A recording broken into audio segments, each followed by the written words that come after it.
Here's the Terminator franchise ranked. So there are 6 movies.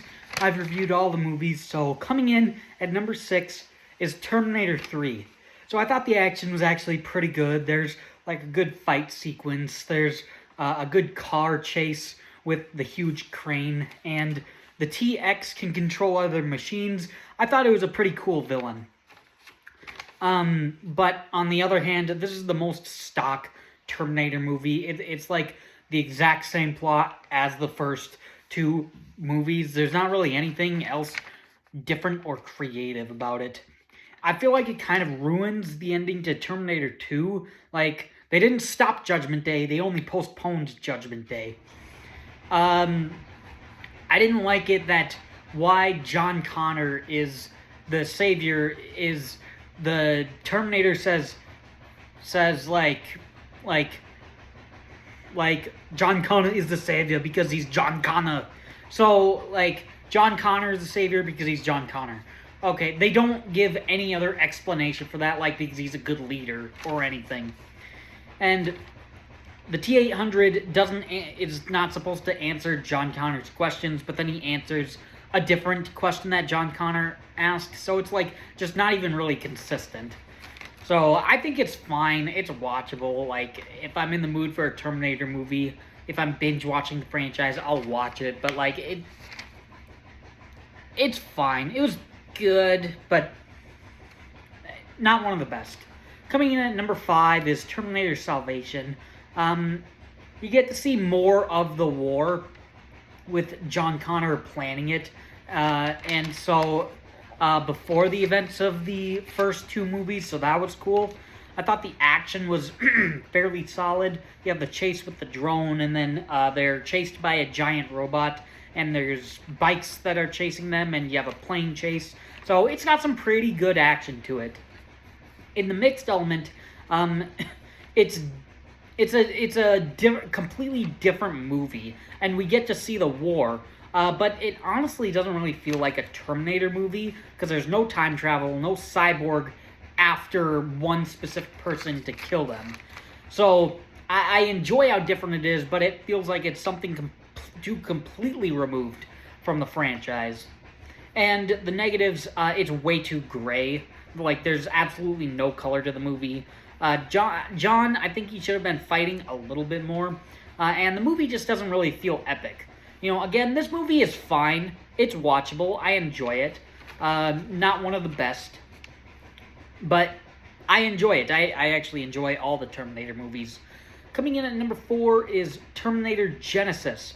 This is a huge, epic feeling movie. The action is really good. The T-1000 drives a cop car and chases after them. There's the chase on the bridge where a bus flips over and rolls over. That was really cool. And then there's a helicopter chase where the Terminator, or where John Connor is shooting at the team and trying to kill them. And that was just really cool.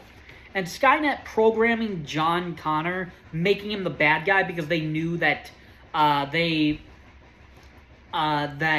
that he's the reason why they always lose. So they reprogram him to help them. That was actually pretty cool. So making him the villain was cool and interesting and different. On the other hand, the movie is very confusing in the 80s because why is it really different? Because now there's another Terminator. Sarah Connor knows about Judgment Day and all that. So it's really weird as to why it's really different. Why does Sarah Connor have dark hair in the 80s? That didn't really make any sense. And we see her as a kid, she has blonde hair. So, like, in the 80s, in the original movie, she had blonde hair. So it was really weird. And then Sarah and Kyle get hit by a car in 2017. And how does that not hurt them at all? They go to the hospital, I guess. But they don't look like they're in pain. Other than those negatives, this is actually a pretty solid movie, so I enjoy it. I really enjoy it.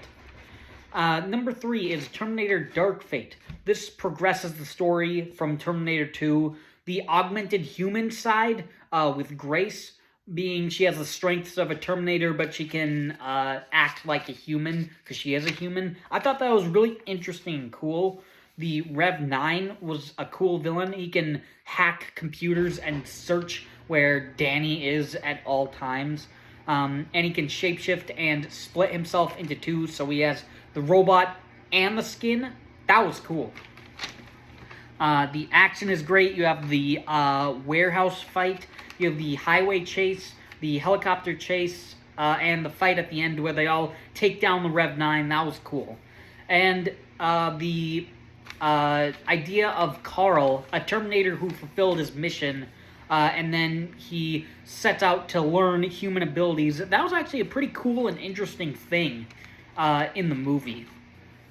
The mixed aspect, they killed John Connor. They killed such a good character, and I don't really like that too much. But the movie explores good ideas with Carl and Danny being the savior and a grizzled Sarah Connor. So I thought, so I don't like what they did, that they killed John, but it does at least explore new ideas.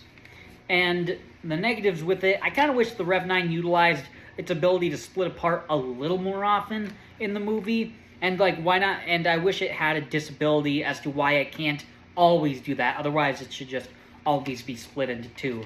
And then Sarah Connor, she's way too pissy in the movie. It would have worked if she was, like, hopeful with Danny and everything. But when they meet Carl, she is, like, all pissed off at Carl. That actually would have made sense.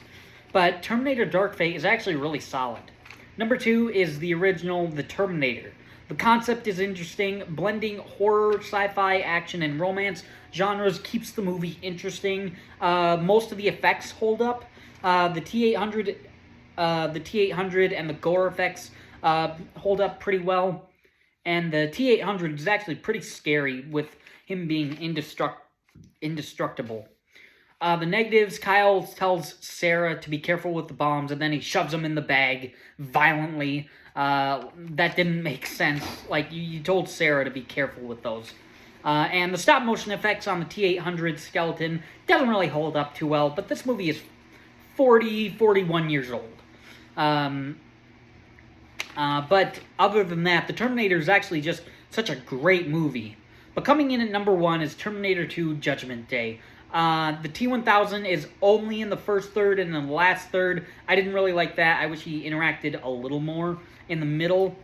And the movie is just a tad long. It's 2.5 hours, so I really wouldn't watch it a whole lot. But other than that, the effects are better than the original. The relationship with John and the T-800 is great. The T-1000 is a great villain. He can shapeshift and make stabbing weapons with his hands. The movie builds upon everything. It's bigger, more dangerous. The dangers of AI is cool and explored a little bit more in the movie. The action's great. You have the gutter chase where the T-1000 is in a truck chasing John and the T-800 has to save him on the motorcycle. You have the chopper chase where they're shooting the chopper. The T-1000 and the chopper is shooting them. You have the truck chase at the end. The T-800 goes out of the truck and goes to the truck where the T-1000 is and shoots it in the face. That was awesome. So the action in the movie is awesome action. So Terminator 2 comes out as my number 1 favorite Terminator movie. Thanks for watching.